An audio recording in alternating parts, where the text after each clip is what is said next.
So in the third question of this fourth exercise, we have been given a few set of statements and we'll have to determine which of the following statements are true.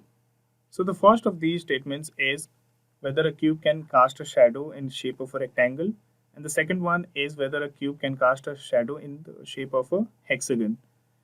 So to understand this, let us consider a cube which is placed under a lamp, as we can see here in this particular figure.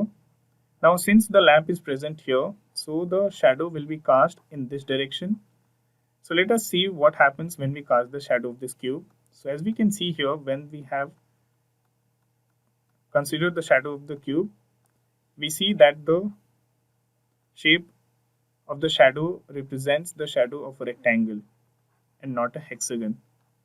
So to answer this question, we can say that the first statement is true and the second statement is false. So this is how we are going to answer the third question of this exercise.